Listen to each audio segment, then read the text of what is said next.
target. Society already teaches people that being attracted to trans girls makes them less of a man. It's like a kick in the nuts. Hey my loves, welcome back to my YouTube channel. My name is Sasha M. I'm your girlie, your T girl here. Okay. In today's video, we're gonna be talking about why is it some men fall apart when a trans woman tells them no. We're gonna be unpacking that because of it's about a certain DM in my messages. Like I'm just gonna put it up here. Mind you, y'all, I don't know who this man is. I don't know who he is, and he's just like, he's being aggressive in my DMs, wanting to talk to me forcefully, and knowingly that I am not responding. Like I'm not, which means I'm not interested. This is the type of aggression I'm talking about here in this video, and it just sparked this idea in mind. Just like let me just talk about this. Because rejection is a normal part of life. We've all been told to no before, but when it comes from a trans girly, suddenly it's insults, don't even threats, let's unpack that. Okay, because a lot is going on. The male ego and rejection. Here's the thing, a lot of men are raised to think they are entitled to attention, validation, or even intimacy from women. So when someone says no, it doesn't really register to them, that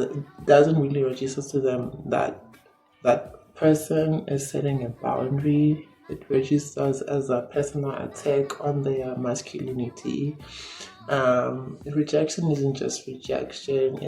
From a man's perspective, rejection is seen as sometimes humiliation, an attack on their masculinity. If a man's sense of self is tied up with being desired or being dominant, that no suddenly feels like a personal insult, and that's fragile masculinity in action. Let's talk about it. Target. And why is it worse when it's trans women in particular? When a trans woman rejects a man, for some of them it feels even worse because society already teaches people that being attracted to trans girls makes them less of a man. So in their mind, it's like a double ego hit. It's like a kick in the nuts, because now they are wrestling with their own shame and their own insecurities about attraction. And instead of dealing with that honestly, some men lash out. That's why we see the insults of this popular insult. I'm just gonna put it on the screen. You're not even a real woman. Comments. Sometimes it's even worse. Sometimes it's actual violence, and most of the time, it's our partners that go out of their way, to harm us in some type of way, because we are not abiding, or just we just setting up boundaries within ourselves or within the relationship. Because if you see in this, I meant to say, in this day and age, a lot of trans women are being killed by their partners. A lot of trans women deaths are caused by men that we are involved with, men that we are affiliated with in general. Could be your boyfriend, your husband, or somebody who has a crush on you, somebody who has some type of attraction towards you. And with them saying that comment, you're not even a real woman, it's just projection. It's them dumping their shame onto the person setting the boundary, the person saying no. Okay, in this case, this isn't only just about saying no. It can literally be dangerous because trans women deal with harassment and violence on alarming and high rates. So saying no should never put your safety at risk.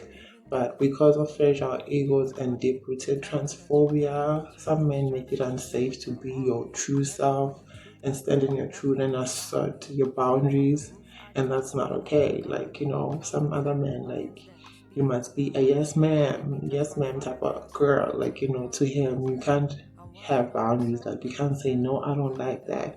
I want to be treated like this. Like, it's like, you know, you are the scraps. You deserve to get the scraps of a man, not like, you know, a good quality man. If you understand me, like, you know, it's like them being with you is totally a favor from them, and it shouldn't be like that. So when you are asserting your boundaries and telling them no, it's just like, it's not okay. And we should be able as people to assert our boundaries and send in our truth if we don't like something, or we are not, like, you know, feeling the vibe. You shouldn't be afraid of for your life or be attacked for that. So let me say this loud and clear. Rejection is normal. Everybody gets told no. It doesn't mean you're worthless, unattractive. It just means the person is not interested in whatever you are trying to pursue, and period. And that's fine. This is for the boys, it's for the men. Men, it's time to unpack that entitlement. Learn to accept no with grace, and instead of turning it into anger. And if you feel shame about being attracted to trans women, that's something you need to work through and work on privately with honesty, not by tearing down someone else. Respect is the bare minimum. Literally, I'm just reaching the conclusion of this video. So at the end of the day, rejection doesn't have to be dramatic. It doesn't need debate. It doesn't need insult, because that's what confidence looks like. Okay, so let's normalize taking no like adults, because that's honestly what confidence looks like. I don't know why am I repeating this line, girl. Okay, but what do y'all think about this? Have you seen this play out in your own life or online? Drop your thoughts in the comments, and because I'd love to hear your perspective on this. And of course, don't forget to comment, like, share this video. But while we're still at this, I wanted to talk, like, you know, when, especially when I'm online, like sometimes with my account, I'm not really there to talk to anyone. Like, you know, I'm not really there to talk to anyone, and you get men approaching you, trying to court you, sending you messages. Like, you know, sometimes no answer is an answer. Some other people can't register that. It can't get in their medulla, and that's when this, what I was talking about in this video, comes into play, where you get those insights that, you know, you're not even real. You're not even that. You think you're all that. That's what I got from my comments. I'm like, I am all that, honey. Period. I am all that. Look at me. And it's not even based on looks. Like, you know, me as a person, internally, externally, and internally, I am all that. I've had a lot of those comments before, and, you know, this is what sparked this idea of just talking about it and bringing this online and talking about why is it unsettling taking no from a trans girly. But anyway, let me just wrap up this video because it's already dark. And yeah, I'll see you on another one.